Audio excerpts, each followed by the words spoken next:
বাংলাদেশের ৫ই আগস্টের পরে আমরা তো সবাই ভাবছিলাম যে দেশটা নতুনভাবে চলবে, আমরা একটা পরিবর্তন চাই। মাসেল পাওয়ার, মানি পাওয়ার, এই সমস্ত জায়গায় কিন্তু এই পুরানো রাজনীতি বলা চলে টেক ওভার করেছে। এমনকি ধরেন সবচেয়ে আমাদের যে ৩ জন ছাত্র প্রতিনিধি যারা উপদেষ্টাও হয়েছেন, আপনি দেখাতে পারবেন না যে তারা সরকারে থাকাকালীন খুব উল্লেখযোগ্য একটা পরিবর্তন করেছে, যেটা মানুষ খুব আইকনিক হিসেবে গ্রহণ করেছে এবং মানুষের মুখে মুখে যে না আমাদের একজন এলজিডি উপদেষ্টা ছিলেন, সে এই কাজগুলো করেছেন, যুব ক্রীড়া মন্ত্রণালয়ের দায়িত্ব ছিলেন, এই কাজটা করেছেন, তথ্য সম্প্রচার মন্ত্রণালয় ছিলেন, এই পরিবেশটা করেছেন। উল্লেখযোগ্য খুব বেশি কিছু করতে পারেনি, বরঞ্চ তারাও ওই জাতীয় পার্টি কিংবা বাংলাদেশের কনভেনশনাল ওয়েতে যে ক্ষমতায় থেকে অনেকে যেমন দল বানিয়েছে, তারা একটা দল গঠন করেছে। সেখানে তাদেরকে ঘিরে মানুষের একটা আশা ছিল যে তারা বিকল্প হবে, যেহেতু আমরা হতে পারিনি, সেই বিকল্পটা তারা হবে।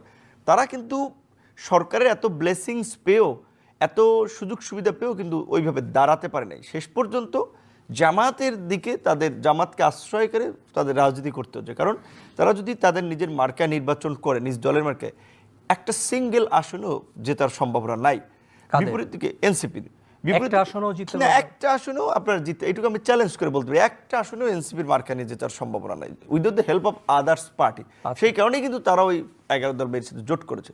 তাহলে আমাদের অবস্থানটা হচ্ছে যে ধরেন এখানে আমরা যখন রাজনীতিটা করেছি, জামাত তো কার্যত এক প্রকার ওপেন রাজনীতি তাদের জন্য নিষিদ্ধ ছিল। ছাত্র শিবির আজকে বিশ্ববিদ্যালয়গুলো জিতেছে।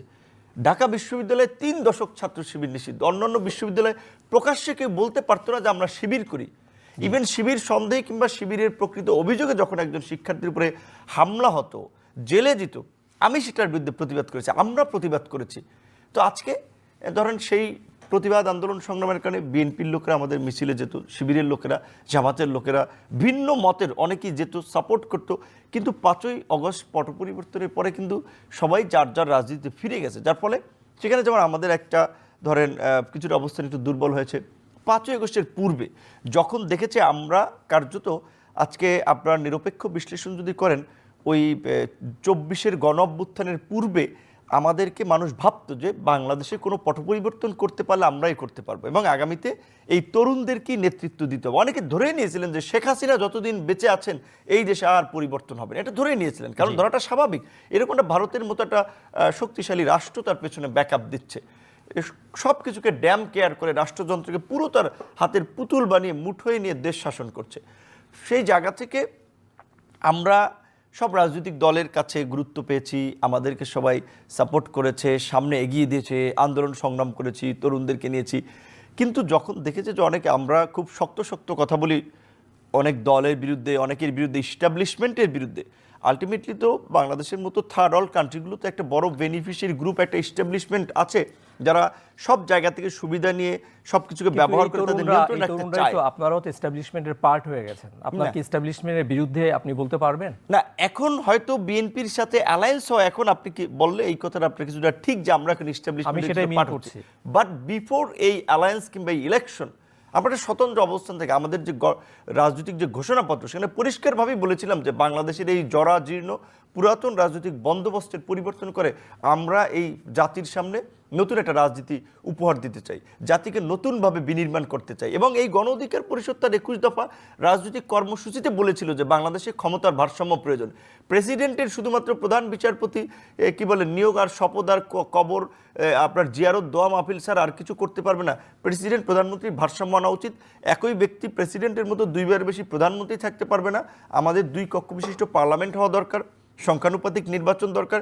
এরকম বেশ কিছু নতুন কনসেপ্ট কিন্তু আমরা 21 সালে দিয়েছিলাম। তখন আমরা তো মিডিয়া কাভারেজ পাইনি, ফ্রন্টলাইনে ছিলাম না, সরকারের নিয়ন্ত্রিত মিডিয়া ছিল, যে কারণে এই বিষয়গুলো হাইলাইটস হয়নি।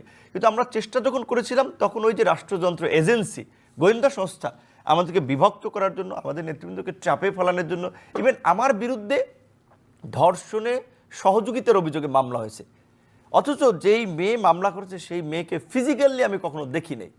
আমাকে ডিবি কার্যালয়ে নিয়ে হয়েছে। আমি ডাকসুর ভিপি ছিলাম।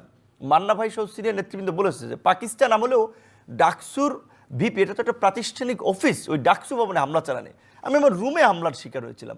আমি ঢাকার বাইরে বগুড়া গেছি, ব্রাহ্মণবাড়িয়া গেছি, যেখানেই গিয়েছি আক্রমণের শিকার হয়েছিল, আপনারা দেখেছিলেন। তো ওই পরিস্থিতির পরেও যখন আমরা একটা অপ্রতিরোধ্য আপোষহীন সংগ্রাম চালিয়ে গেছিলাম, তখন অনেকে সাপোর্ট করেছে, সহযোগিতা করেছে।